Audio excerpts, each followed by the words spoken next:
And while we recognize that that particular report, based on that particular emphasis, is somewhat negative toward police officers, what do you say we balance things out now and talk about the plight of police officers in the United States? Up until now, traffic-related incidents have been the #1 killer of police officers.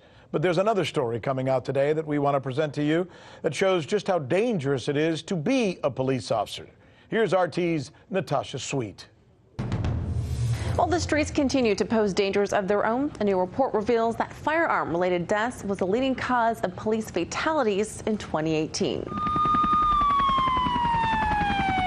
An action-packed thriller for most of us, but it's just another day at the office for local police. Officers suit up every day, swearing to serve and protect their local communities, and many times putting themselves in life-threatening situations. Not only an unbelievable cop, but he's just an unbelievable human being. Police officer Jonathan de Guzman, known as JD, was such a man. The 43-year-old served the city of San Diego for 16 years. From getting stabbed to shot at, Officer de Guzman survived many attempts on his life. While working in the gang units on July 28th of 2016, he was ambushed while sitting in his patrol car. It's still to this day a very tough pill to swallow for anyone that knew him. John Amarino, de Guzman's former sergeant and friend, worked with JD for the better part of a decade. There was no better representation of the department than JD. According to a new report by the National Law Enforcement Officers Memorial Fund, this trend of officers getting killed by gunfire is now at an all-time high. And the report indicates there's been a 12% increase of officers dying on the job. In 2017, 46 officers died by gunfire. In 2018, gunfire took the lives of 52 officers. And in total, 129 officers died in line of duty in 2017. In 2018, 144 officers died on the job. But Amarino says there's been a shift in support for police, which in turn is impacting how some are doing their job.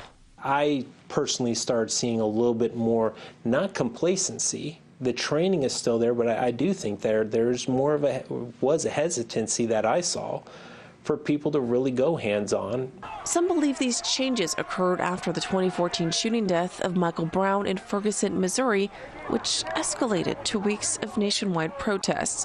St. Louis Chief of Police Sam Dotson III says the Ferguson effect is a result of officers feeling hesitant to enforce the laws, fearing charges. In 2015, Chicago Mayor Rahm Emanuel was quoted in saying the fight against police brutality caused officers to disengage, which led violent crime to increase. And while officers like South Carolina police officer Michael Slager have been convicted of wrongdoing, in his case, the wrongful death of Walter Scott, retired officer Amarino says the cops who wear their badge with respect are the biggest critics of those who don't have their hearts in the right place.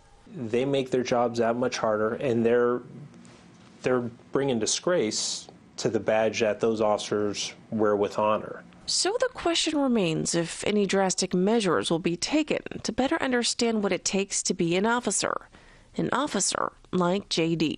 There's not a day that goes by where I'm not wearing his bracelet or where my little one doesn't pray for JD and his family. The report also revealed the southern region of the United States saw the most officer fatalities in 2018 with 24 killings and 26 accidental deaths. As for the deadliest period in 2018, Wednesday saw the most deaths, and the month of May recorded the highest number of police killings. In Los Angeles, Natasha Sweatte, RT. Hey YouTube, thanks for checking out our channel. We hope you enjoyed the video. We have tons of content for you just like this. For more of RT America's one-of-a-kind news and analysis, be sure to subscribe and never stop questioning more.